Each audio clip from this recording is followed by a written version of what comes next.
Viacua, o coidado da auga. En Viacua temos claro o noso compromiso cos clientes e aspiramos a ser cada día máis próximos. Queremos seguir sendo fieis. A nosa responsabilidade é coidarte. Traballamos para progresar, progresamos para innovar. En Viacua innovamos cada día para darche o mellor servizo.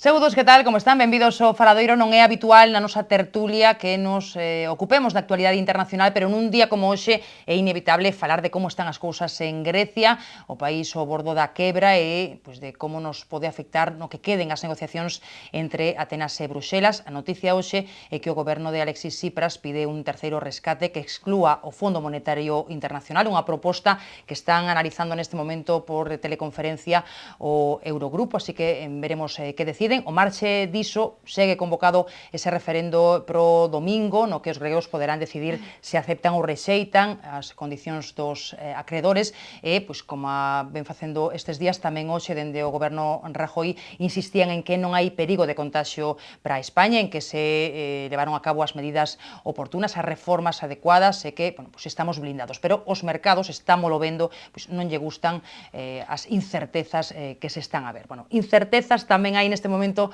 no Concello de Santiago. Os grupos que conforman a Corporación Municipal seguen sen chegar a acordo sobre como vai traballar o goberno, como vai traballar a oposición, cantos concelleiros se van dedicar en exclusiva ao seu labor no Concello, canto van cobrar, de canto persoal de confianza van dispor os grupos. Son cuestións que se teñen que negociar de cara a ese pleno de constitución, de organización do Concello que se vai celebrar o luns. Dignos que aínda hai tempo para chegar a un acordo, pero seguro que moitos de vostedes se preguntan o que nos preguntamos nós. Cal é o problema? Porque non coñecemos a proposta e moita discreción nos contactos.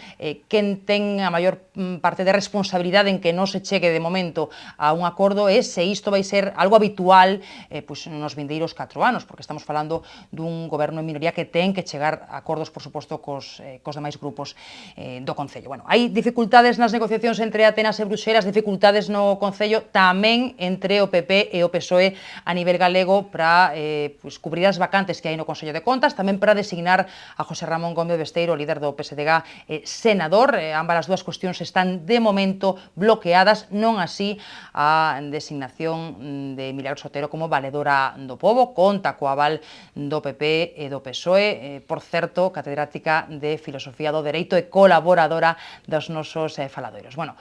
Con ela, con Milagros Otero, teñen estado moitas veces nesta mesa, ou algunha vez, alo menos, o editor Pepe Arias. Que tal, Pepe? Benvido algunha vez, creo que sí, non? Non? Bueno, trabuqueibe, pero María Méndez, sí, que tal? Benvida, María. Tamén José Ramón Rey Couselo, que tal? Benvido.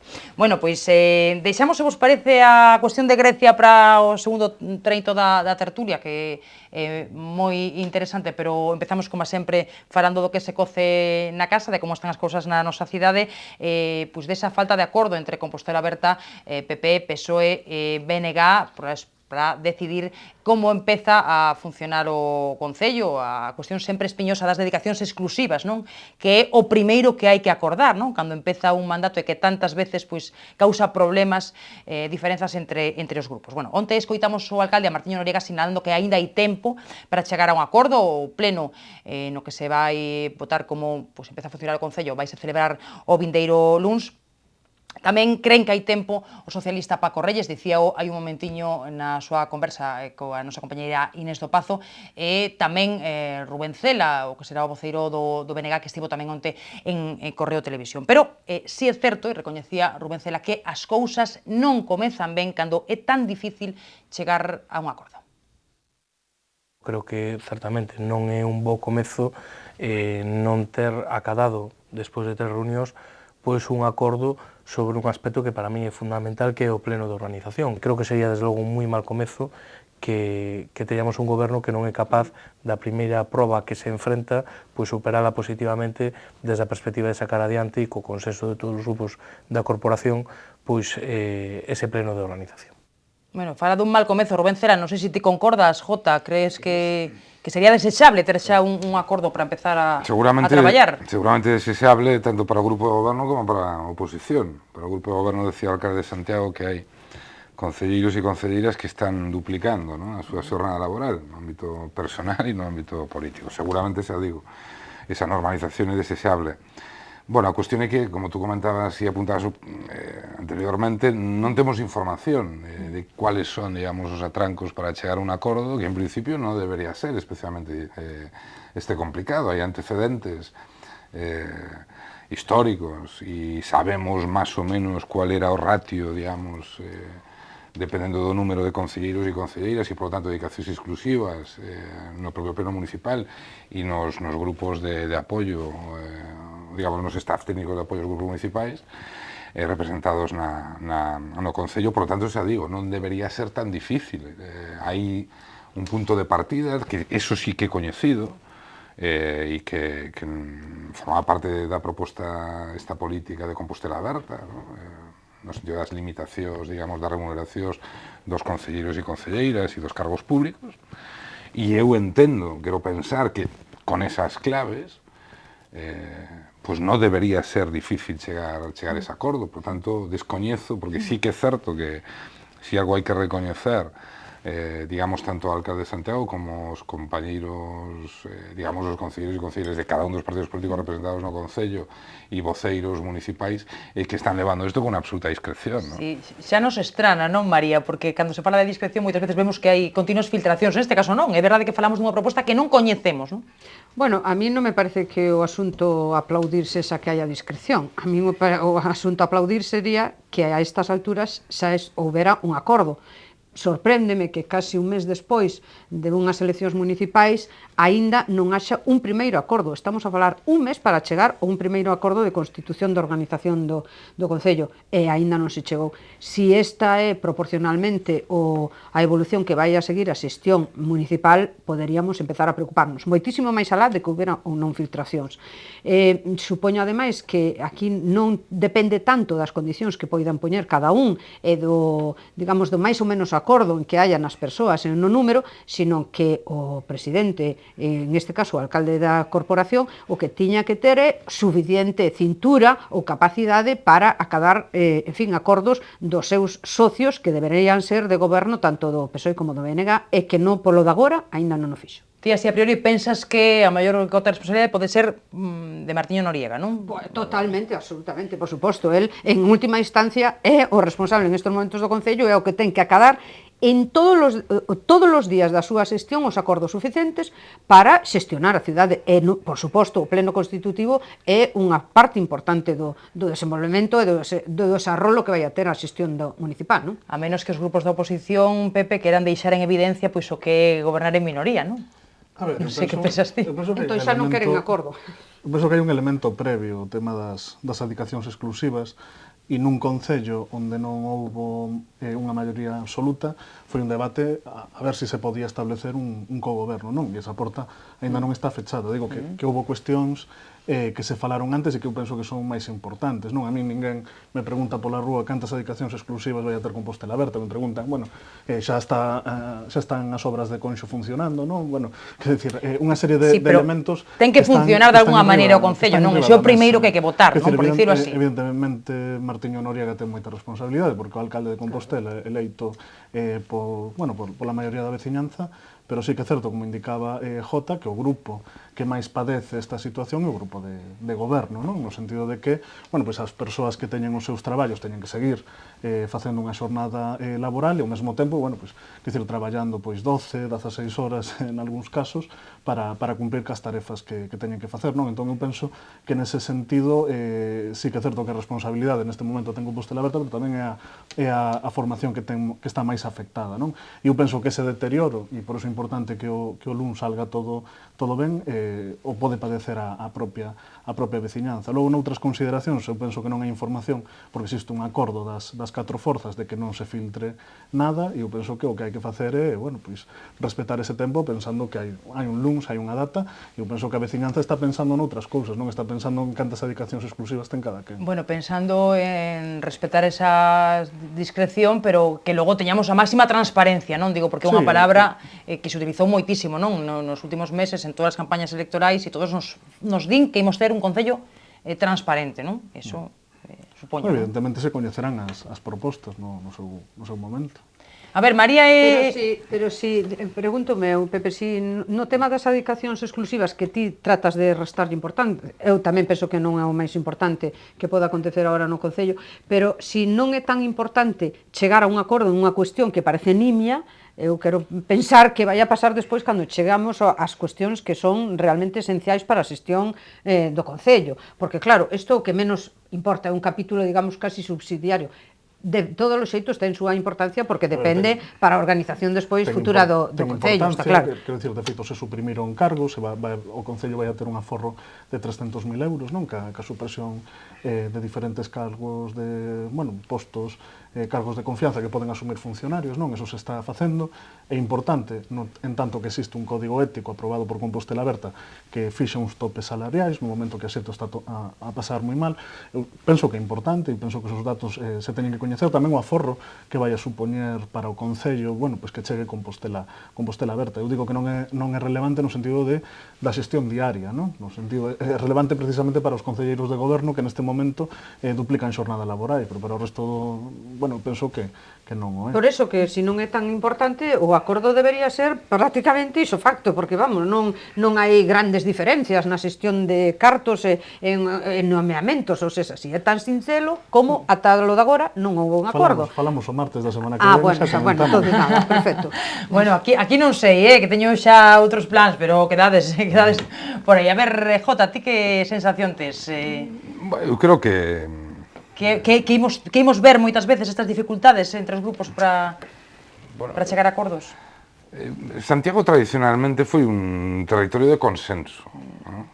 Durante moitos anos, non nos últimos anos, que nos últimos 4 anos foi complicado. Bueno, creo que hai cousas nas que, efectivamente, a cidade e os grupos municipais representados no Concello teñen que obrigatoriamente poñerse de acordo. Por exemplo, a representación do Concello nos actos institucionais, religiosos, por exemplo, digo. Eso é fundamental. A ver, eu creo, e iso se temos comentado en algún dos programas, ¿no? Iso era unha das, decíamos, e Pepe Arias o coñece perfectamente, ¿no? No programa electoral de Compostela Aberta, que era prácticamente unha asunción, ¿no? Punto por punto de un catálogo de propostas feitas desde Europa Laica, por certo, da mesmo xeito que exactamente igual que a asunción desas propostas, ¿no? de Europa Laica para os municipios, que foi asumida por Compostela Aberta, foi tamén polo PSC, ¿no?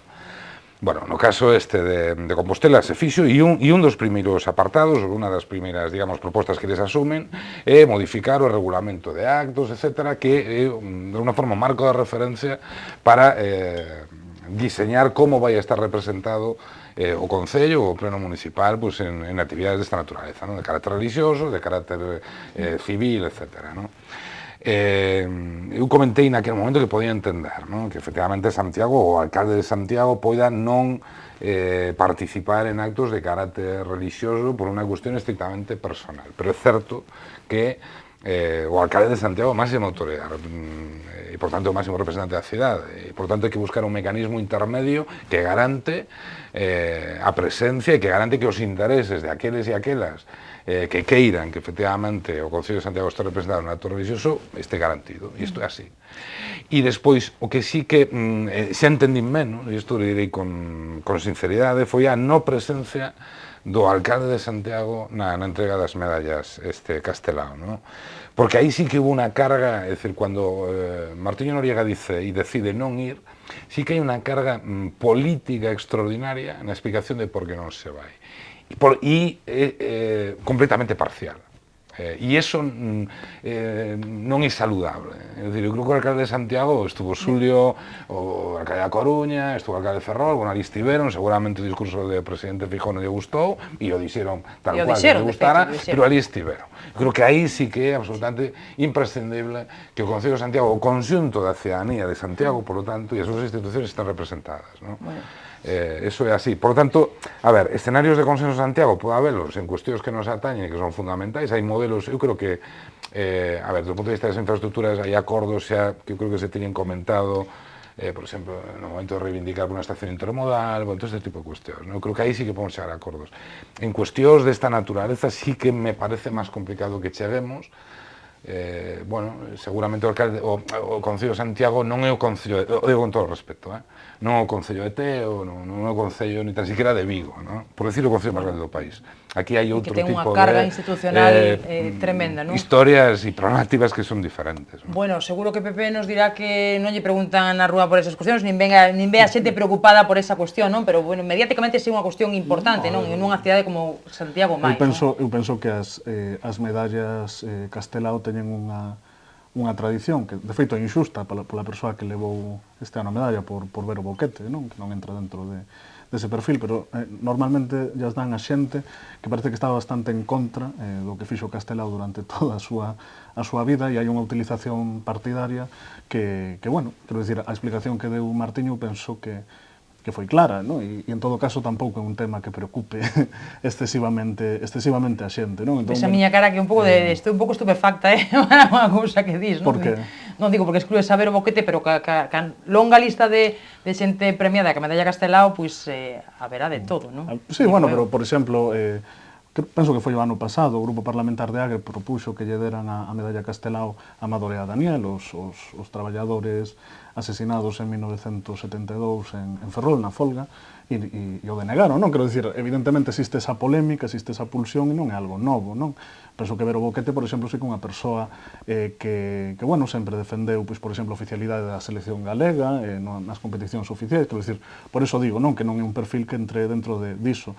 Pasa que, bueno, sei que hai unha instrumentalización partidaria dese evento que evidentemente a nos non nos gusta, non? Penso que a nos e a moita outra xente.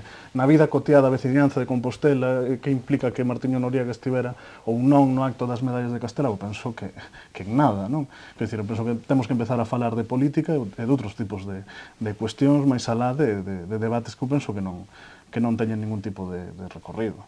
Bueno, a min, como cidadán compostelana, Pepe, lonxe do que ti dis que aos cidadáns non lle importa nada e non é, por suposto, non é decisivo as actuacións do señor Martiño Noriega no plano institucional.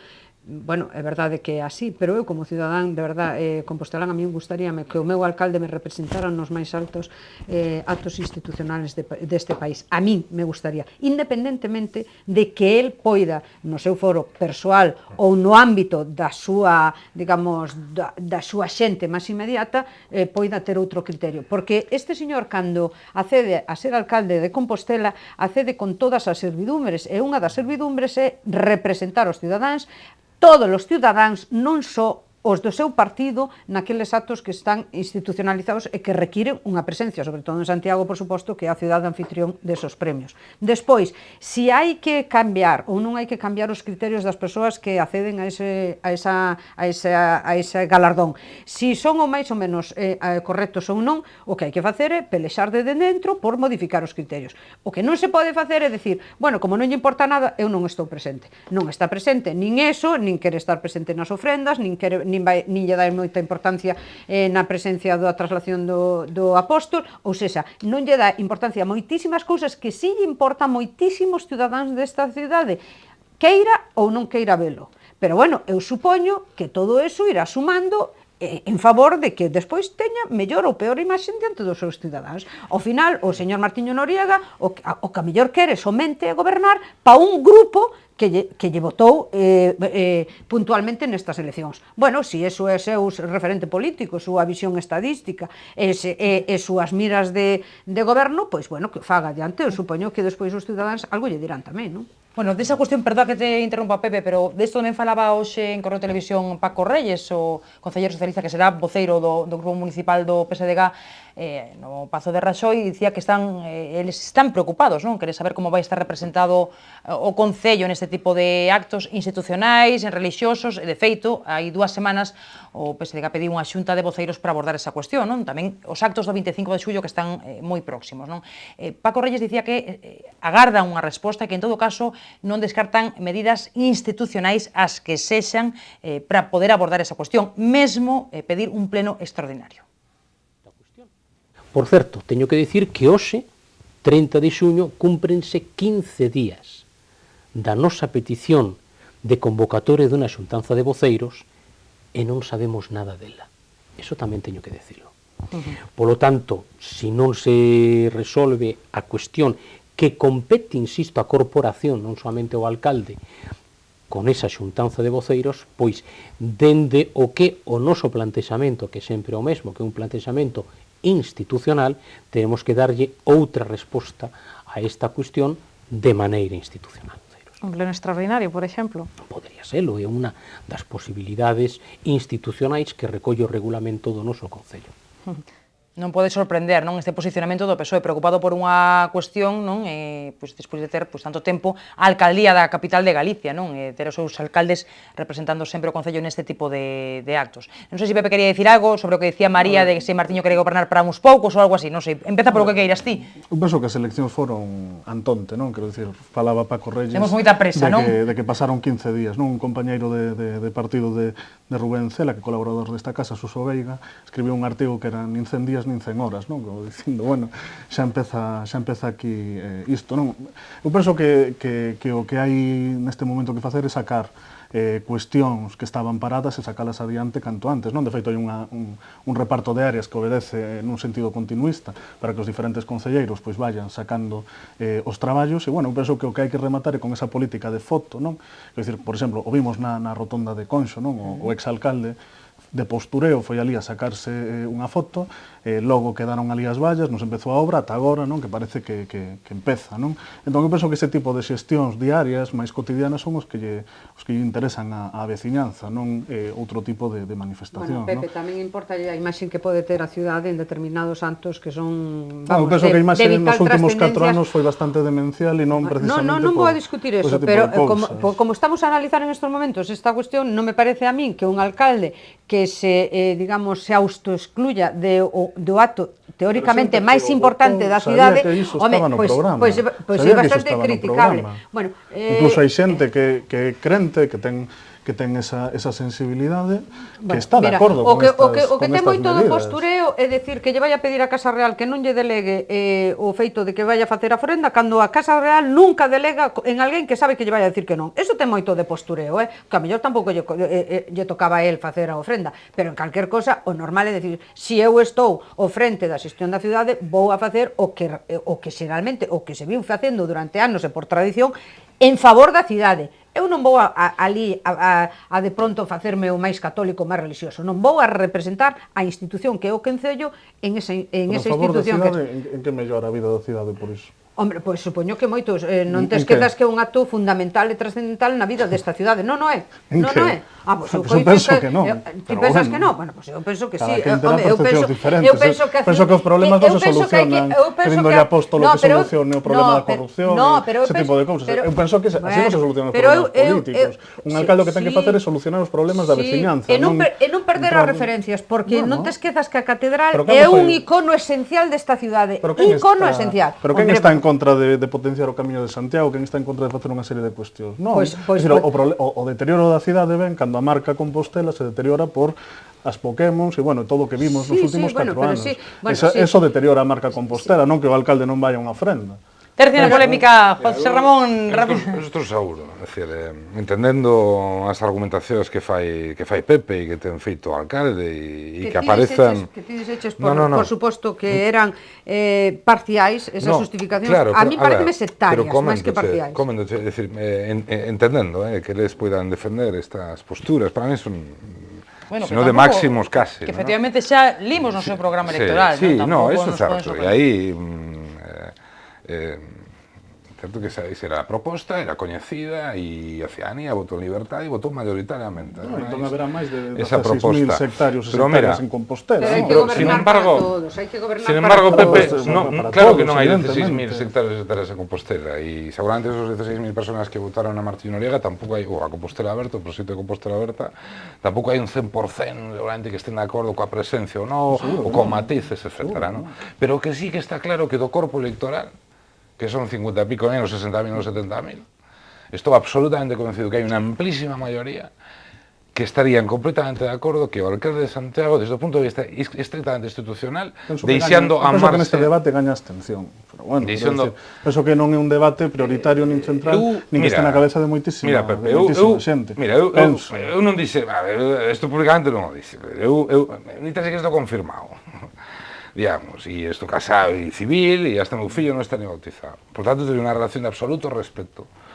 Pero non son crente. Pero dito isto, creo que podo entender perfectamente que si teño a responsabilidade institucional, ¿no?, de estar nos sitios, pois o faría e antepondría, ¿no?, ese interés, entendo, do colectivo e da maioría do conxunto da ciudadanía ao meu persoal. E non sería máis ni menos coherente. Quer dicir, estou convencido de que sería así. Mañán, tú imagínate que de repente haxa, bueno, pues un encontro multicultural en Santiago, de repente haxa algún tipo de celebración de carácter religioso non sei onde, ¿no?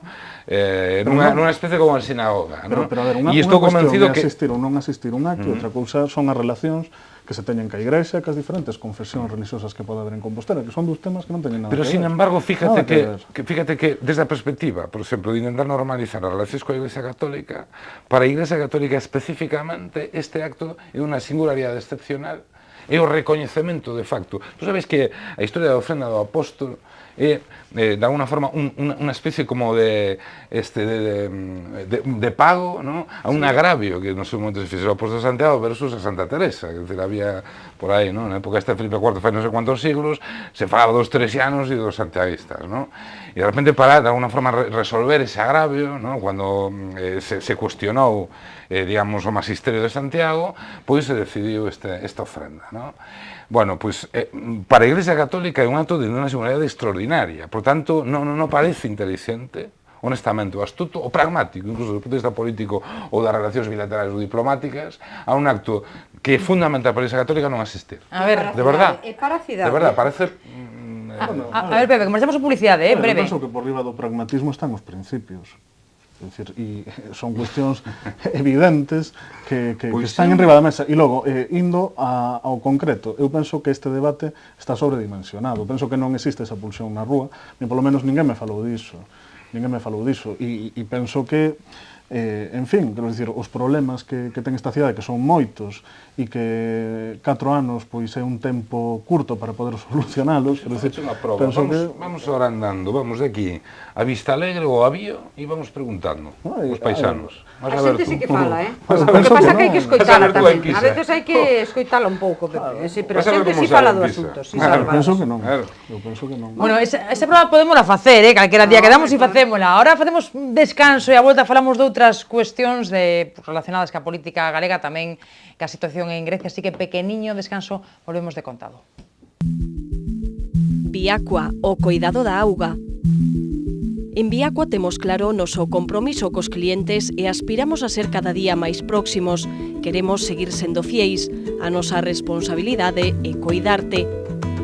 Traballamos para progresar, progresamos para innovar.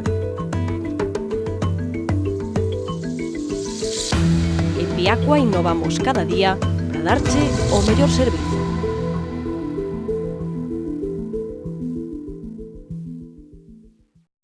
Seguimos no Faladoiro hoxe na compañía de María Méndez, de Pepe Arias e de José Ramón Rey Couselo, falando agora de como están as cousas na política galega. O PP espera reconducir as negociacións co PSDG para cubrir as vacantes que hai no Consello de Contas, tamén para facer efectiva a designación de José Ramón Gómez Besteiro como senador. E eu, máis que falar deses contactos que xa veremos se retoman ou non, eu quería falar precisamente da situación na que se atopa o líder dos socialistas galegos, non? Pois despois de días moi complicados, despois do acontecido na Deputación de Lugo, o seu feudo que perde, non? Pois logo ese cambalache, non? Esa votación que nos deixou perplexos a todos, non? Bueno, neste momento, María Méndez, que tantas veces temos falado do PSDG, non? Un partido que sempre parece unha gaiola de grilos, non? Pois como ves o líder do PSDG? Como ves neste momento tan complicado? Bueno, eu supoño que non debería decir que está debilitado porque non me parece que ese calificativo lles guste, non, aos do Partido Socialista, pero é certo que os últimos acontecementos encamiñan a pensar que o liderado do señor Besteiro está en estes momentos en unha situación bastante complicada. Si ben foi incapaz, digamos, de buscar unha solución que lle permitira manter ese feudo, como ti dixeches, de Lugo, que é o seu feudo social, despois, por outro lado, tamén ten en estes momentos unha situación de provisionalidade con respecto ao seu nomeamento como senador por a comunidade autónoma. En esa situación, digamos, pareceme que está un pouco sostido, non sei por que forzas, ou por si no seu partido realmente aínda hai xente que está disposto a manter o que pasou nas últimas primarias, que gañou como candidato ás próximas eleccións, tendo en conta que aínda faltan un par de anos, tamén eu supoño que faltarán moito por falar con respecto a si prospera, e tendo en conta ademais que xa o señor Abel Caballero, que en estes momentos debería pintar bastante no partido polo éxito electoral que tuvo, xa viu a decir que hai moito que falar daqui ás eleccións, e iso supoño que é leído como un aviso a navegantes, non? Que o señor Besteiro aínda non ten, digamos, todas as prerrogativas para izarse candidatura final.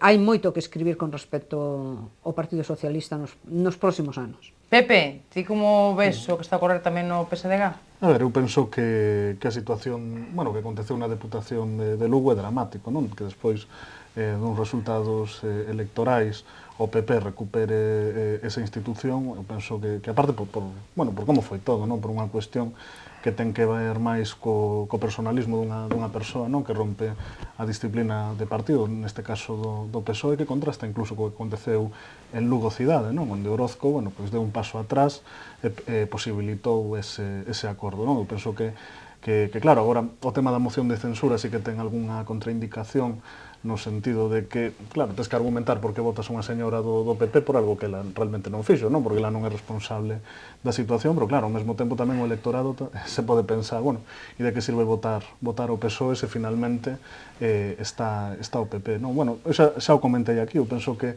o feito de que Besteiro se vaya de senador a Madrid, eu penso que lle resta puntos de cara a facer política no país, pero se non soluciona a cuestión da Deputación de Lugo, penso que vai a quedar moi tocado, non? Porque dá a sensación de que non controla o seu partido. Preguntábase María Jota se hai moita xente que segue apoiando a Besteiro como candidato, e ti xa pola cara que poñías dirásme que sí, non? Que sí que hai. Estou confirmando que hai máis. Aínda dos que o apoiamos no seu momento no proceso de primarias para a Secretaría Xeral do partido. Eu tive na oportunidade... Aumentou a popularidade, José. Dende entón aumentou a popularidade. Estou convencido. E a cercanía coa xente. Fixo unha campaña municipal con unha presencia no territorio en todo... nas 4 provincias bastante importante. É certo que o tema da Diputación Provincial era algo completamente absolutamente inesperado. Eu tive a oportunidade onte de estar co secretario xeral e co resto de compañeros da Executiva Galega, e sí que vin que o marxe do plano estritamente político, no plano personal, evidentemente está afectado.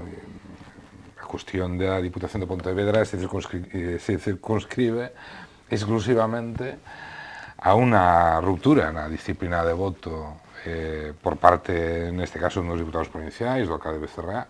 Hai un acordo político ratificado, ademais, polo Comité de Listas, que é o Comité de Listas Federal, que é o máximo órgano de decisión do Partido Socialista, e que o compañeiro, hasta ahora compañeiro, Manolo Martínez, decide non cumprir.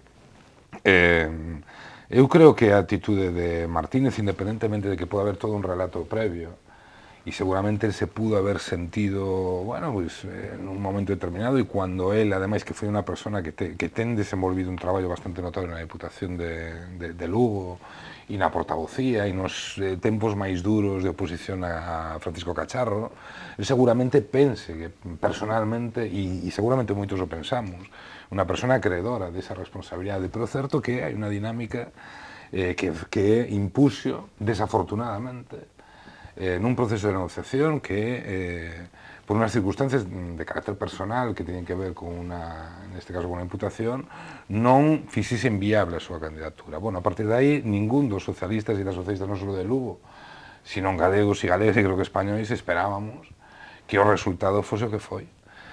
Eu creo que Manu Martínez, estou convencido que a día de hoxe que ten unha militancia notable, que ten un peso específico moi importante no partido na provincia de Lugo, que é unha persona experimentada, el foi diputado en Cortes durante 8 anos, seguramente está pesadumbrado, ¿no? E responsabilidade tamén dos socialistas, de alguna forma, de facernos cargo, de empatizar coa situación que el pode ter a día de hoxe. Eu creo que el non calibraba realmente a situación. Que iba a facer a Diputación. No, a ver, eu creo que... Como podes vestir ese asunto, por favor? Eu creo que vamos a ser respetuosos co teu criterio. María Méndez, só para... Ten unha risa contagiosa, María Méndez. Xa cho advirto, que como empece, imos ter que facer pausa para publicidade. Eu creo que, a ver, eu creo que él sí sabía, a ver, seguramente, e iso é evidente, cando lle a Diputación ao Partido Popular, bueno, unha resposta inmediata seguramente moi visceral, pero ao final pensa, e a mí me pasou unha anécdota ese día, ¿no? Que me chamaba un concelleiro de una vila pequena en Lugo e me decía, ostras, que desastre, ¿no?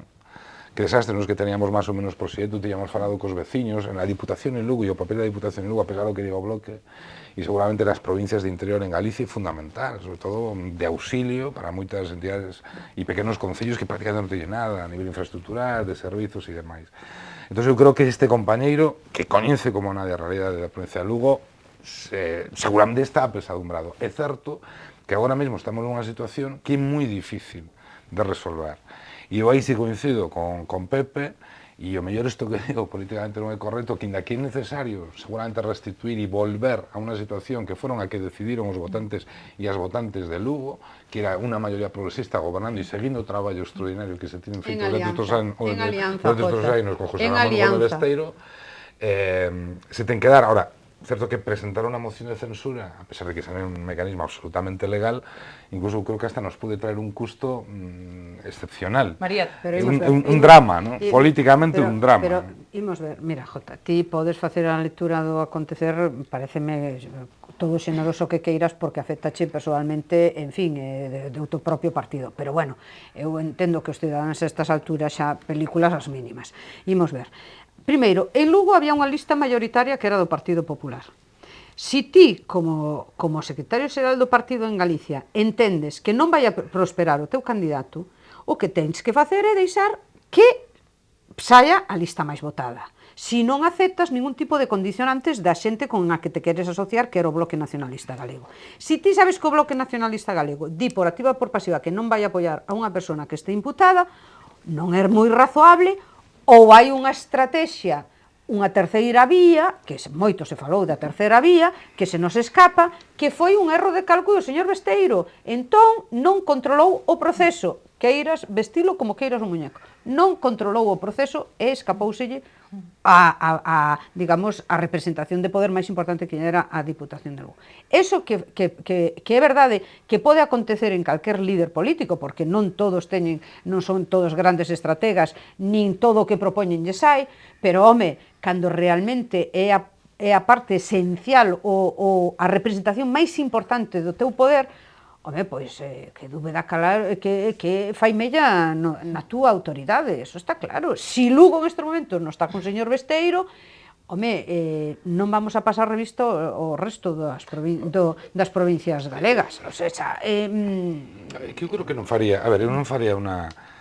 non trasladaría, digamos, o que objetivamente é unha situación indeseable desde o punto de vista institucional da Diputación de Lugo, isto é evidente, con unhas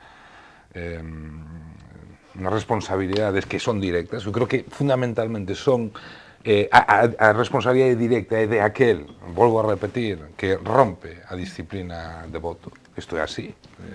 Pois é certo que pode haber un escenario de responsabilidade compartida e pode haber seguramente actitudes mellorables e seguramente na estrategia o que sí que teñamos claro que ninguén contaba que Manolo Martínez... Non debe ser un comportamento tan desastroso o do señor Martínez cando o partido único que lle fai é expedientalo.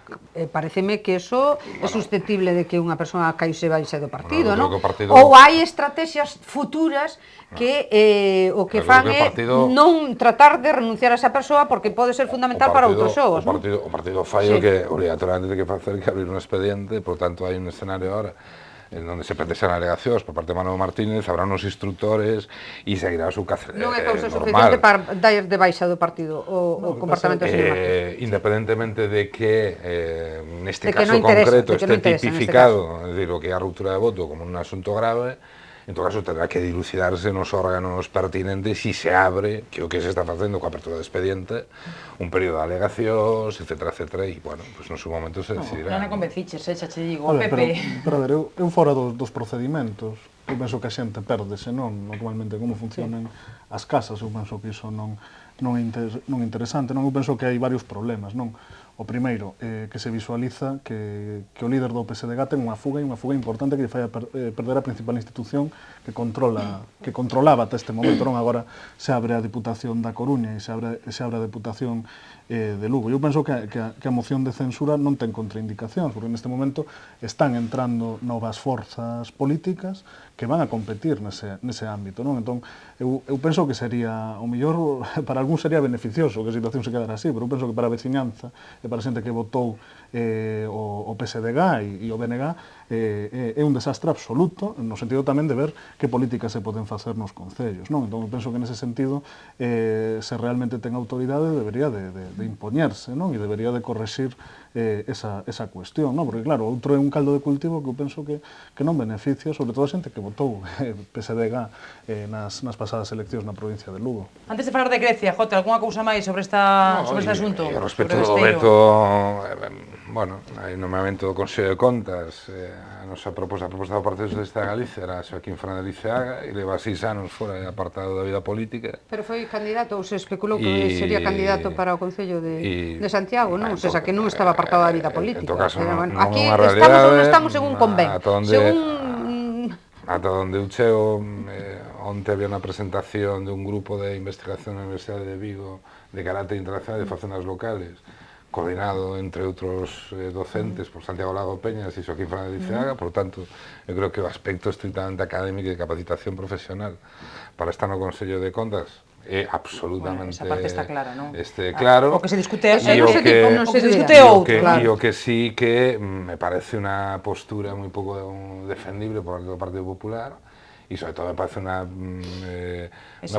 postura tan de máximos que unha persona sadeo de unha solvencia importante que efectivamente ten un pasado e seguramente un presente político e que non é malo, é dicir, ao final estamos falando de non criminalizar a clase política e con actitudes desta naturaleza de facto se está criminalizando. O Partido Socialista non poña ningún problema porque José Antonio Redondo, que é catedrático na Facultade Económica que é a Universidade de Santiago, de financiero, creo, sea este no Consello de Contas, que para nós non era un problema, e para o Partido Popular se o de Liceaga. Ao respecto ao tema besteiro, un veto inaceptable, porque legalmente, ademais, unha responsabilidade, independentemente da oportunidade, que efectivamente, incluso do momento, non? Se foi oportuno presentar a súa candidatura fai un par de semanas, que as noticias que nós temos era foi por un procedimento de urxencia no sentido que iba na orde do día e que, bueno, foi prácticamente isto dun día para outro, non? Non foi o que fixo que tal. É unha cousa que tampouco entendemos moi ben. Bueno, pois veremos en que quedan esas negociacións que supoñemos que se irán reconducindo. Bueno, última parada en Grecia, está o Eurogrupo analizando a última proposta de Tsipras, non? Un terceiro rescate, di Tsipras que Grecia quere pagar a súa débeda, pero que quere facelo sen poñer en perigo a cohesión social, garantindo o crecemento. Bueno, eu non sei, Pepe, vou empezar por ti, non sei se neste caso Tsipras está facendo o que ten que facer.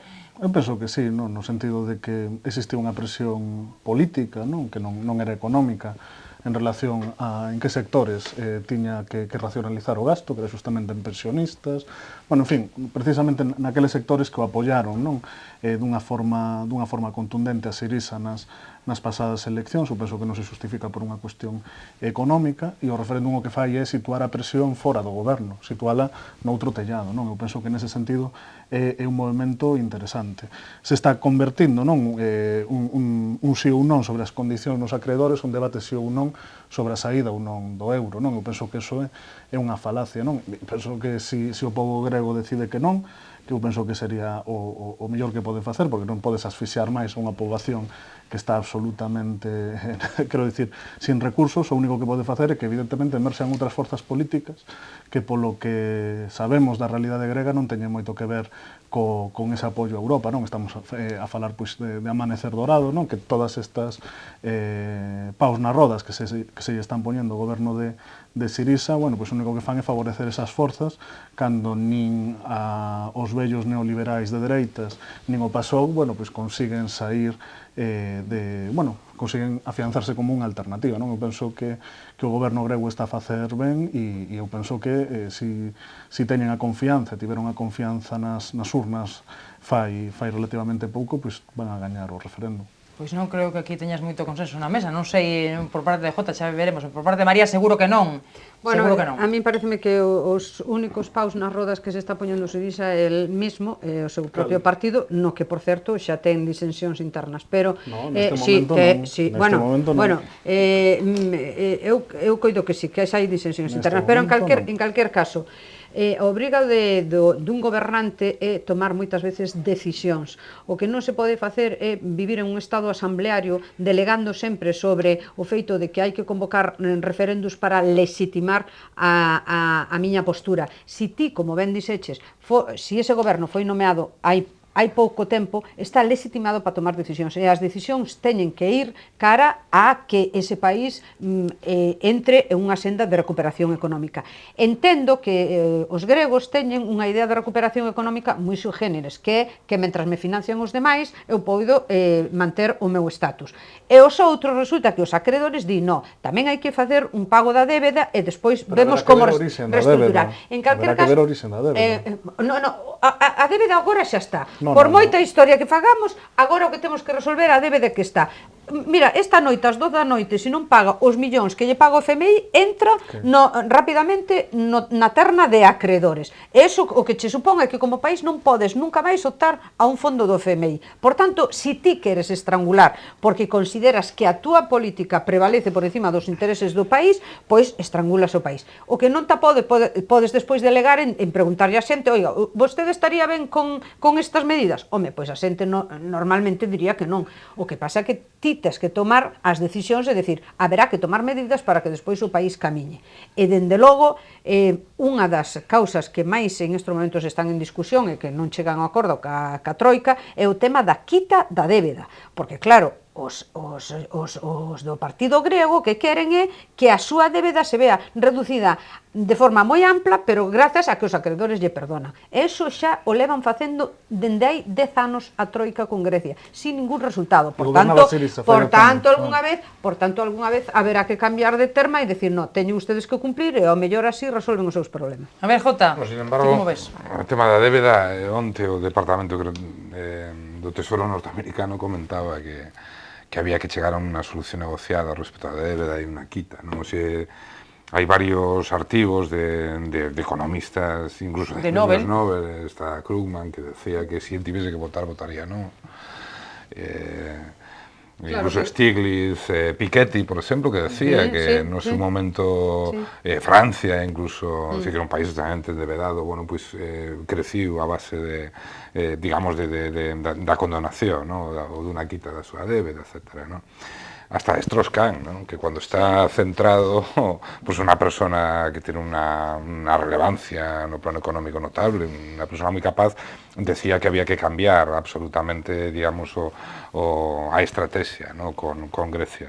Bueno, creo que estaban en negociación, es decir, onte hubo una ultimísima hora unha proposta por parte de Juncker e, bueno, parece que estaba na mesa do goberno griego e que se estaba valorando.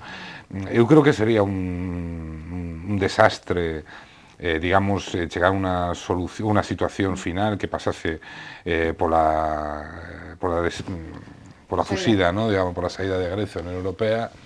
Creo que sería malo para Grecia e para a propia Unión Europea, pero sí que creo tamén que seguramente o relato de Grecia e Unión Europea vai a ter que cambiar e vai a ter que mudar, ¿no? Yo creo que as políticas tan ortodoxas, ¿no? E tan de contención de gasto que se teñen experimentado neste caso en Grecia, bueno, para garantizar, si pudo entender, desde a perspectiva dos acreedores, o pago último, o que si levan a unha situación sin salida a economía grega, ¿no? A ver, en 20 segundos, que estamos pechando, Estamos O que pechando. teñen que facer, ao mellor, son as mesmas políticas que nos fixemos para chegar aos mesmos resultados, porque o que non podes facer é despois perdoar a débeda a Grecia e, sin embargo, facer cumprir aos demais países co tema do déficit. Eso sí que non o podes facer. O que marca a atitude da Unión Europea é o medo a que precisamente se den cambios no resto de estados que vayan na dirección de propoñer alternativas similares. Non penso que este en cuestionamento o euro. Quero dicir, Syriza é unha forza europeísta, o dixeron sempre. Eu penso que incluso demasiado europeísta, non penso que habería que facer unha reflexión seria sobre o papel do euro na economía, pero en todo caso, eu penso que o que non se pode facer é levar o referéndum do domingo a unha cuestión de saída ou non do euro. Penso que é unha falacia. Claro, despois, por exemplo, Felipe González dicía, bueno, se chego a saber que un referéndum era tan complicado cando foi o tema do referéndum da OTAN, non o tería convocado nunca, non? Quero dicir, evidentemente, eu penso que existe un medo á democracia e iso que se está vendo. Penso que non hai ningún tipo de problema en que o povo grego se manifeste nas urnas e decida o que quere facer sobre cuestións que son trascendentais, porque o 75% da débeda que ten Grecia depende da débeda bancaria privada. Hai unha débeda importantísima que ten que ver co sector militar, que son, bueno, quero dicir, armas e diferentes elementos que mercaron os anteriores gobernos a uns prezos desorbitados, non? Entón, quero dicir, esa débeda é legítima ou non é legítima? Reducir precisamente esa partida, eles non queren. En cualquier caso, a saída do euro non é unha cuestión de decisión baladí que o toman entes abstratos. Non, mira, ese é o escenario que se está ponendo en riba da mesa. Ninguén quere expulsar. Ese é o escenario que se está ponendo en riba da mesa, expulsalos eles do euro. Porque eles non formulan que queren sair do euro. Non é así. María, breve. Pepe, é unha circunstancia normal do que se está vivendo en Grecia. Si ti o día seguinte que non tes inyección de cartos do Banco Central Europea, non podes pagar, o que tes que emitir na túa propia moneda para pagar, porque senón a xente non ten para pagar. E iso supón unha saída da moeda. Non é unha cuestión política. Creo que ao final se chegará a un acordo. Sí, sin duda. É absolutamente necesario. Hai un dos negociadores que Varoufakis, experto en teoría de xogos, e el, como nadie, dicen incluso hubo como unha especie de aplicación de teoría de xogos as negociacións que se hubo coa Troika.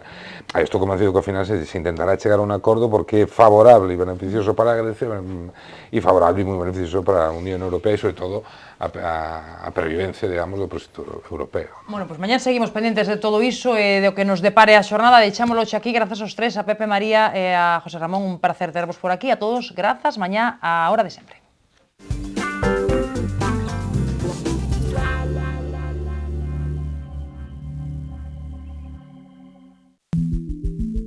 Viacua, o coidado da auga. En Viacua temos claro o noso compromiso cos clientes e aspiramos a ser cada día máis próximos. Queremos seguir sendo fieis. A nosa responsabilidade é coidarte. Traballamos para progresar, progresamos para innovar. En Viacua innovamos cada día para darche o mellor servizo.